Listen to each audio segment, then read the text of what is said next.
Most men are totally unaware of the creative power of imagination and invariably bow before the dictates of facts and accept life on the basis of the world without. But when you discover this creative power within yourself, you will boldly assert the supremacy of imagination and put all things in subjection to it.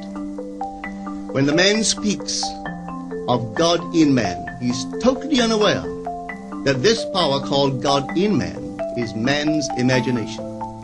This is the creative power in man. There is nothing under heaven that is not plastic as potter's clay to the touch of the shaping spirit of imagination.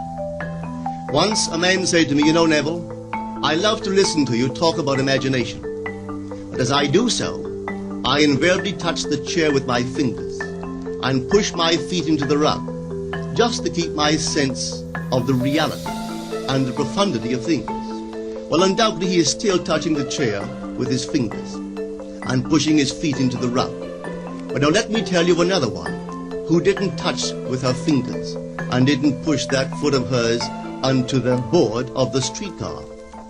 It's the story of a young girl, just turned 17. It was Christmas Eve, and she is sad of heart. For that year, she had lost her father in an accident, and she's returning home to what seemed to be an empty house. She was untrained to do anything, so got herself a job as a waitress. This night is quite late, Christmas Eve. It's raining. The car is full of laughing boys and girls home for their Christmas vacation. And she couldn't conceal the tears. Luckily for her, as I said, it was raining. So she stuck her face into the heavens to mingle her tears with rain. And then holding the rail of the streetcar, this is what she did. She said, "This is not rain, but this is spray from the ocean. And this is not the salt of tears that I taste, but this is the salt of the sea in the wind. And this is not San Diego. This is a ship. I'm coming into the Bay of Samoa." And there she felt the reality of all that she had imagined. Then came the end of the journey, and all are out. 10 days later, this girl received a letter from a firm in Chicago saying that her aunt, several years before, when she sailed for Europe, deposited with them $3,000 with instructions that if she did not return to America, this money should be paid to her niece. They had just received information of the aunt's death and were now acting upon her instructions. 1 month later, this girl sailed for Samoa. As she came into the bay, it was late that night, and there was salt of the sea in the wind. It wasn't raining, but there was spray in the air, and she actually felt what she felt 1 month before, only this time she had realized her objective. Now this whole record is technique. I want to show you today how to put your wonderful imagination right into the feeling of your wish fulfilled, and let it remain there and fall asleep in that state. And I promise you from my own experience, you will realize the state in which you sleep if you could actually feel yourself right into the situation of your fulfilled desire and continue therein until you fall asleep.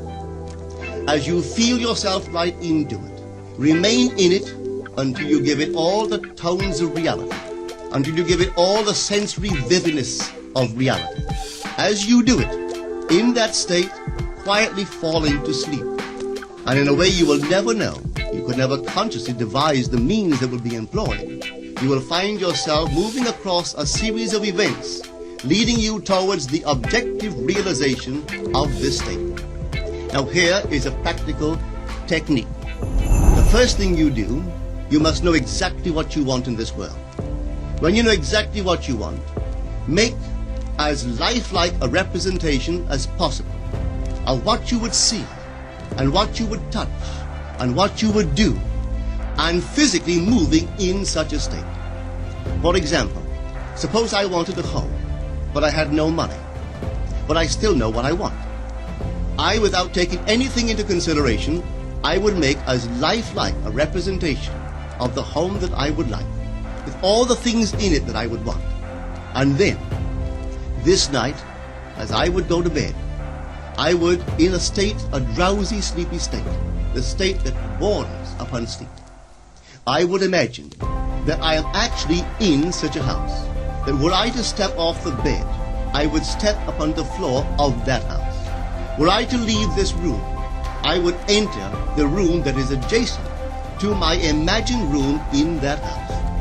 And while I am touching the furniture and feeling it to be solidly real, and while I am moving from one room to the other in my imaginary house, I will go sound asleep in that state. And I know that in a way I could not consciously devise, I would realize my house. I have seen it work time and time again. If I wanted promotion in my business, I would ask myself what additional responsibilities would be mine were I to be given this great promotion. What would I do? What would I say? What would I see? How would I act? And then in my imagination, I would begin to see and touch and do and act as I would outwardly see and touch and act were I in that position.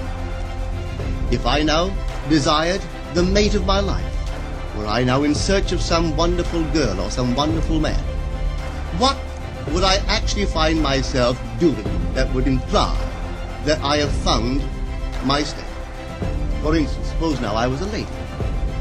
One thing I would definitely do, I would wear a wedding ring. I would take my imaginary hands and I would feel the ring that I would imagine to be there. And I would keep on feeling it and feeling it until it seemed to me to be solidly real. I would give it all the sensory vividness I am capable of giving anything. And while I am feeling my imaginary ring, which implies I am married, I would sleep. But when man begins to discover this power within him, he never plays the part that he formerly played. He doesn't turn back and become just a reflective life. From here on in, he is the affecter of life. The secret of it is to center your imagination in the feeling of the wish fulfilled and remain there. For in our capacity to live in the feeling of the wish fulfilled lies our capacity to live the more abundant life.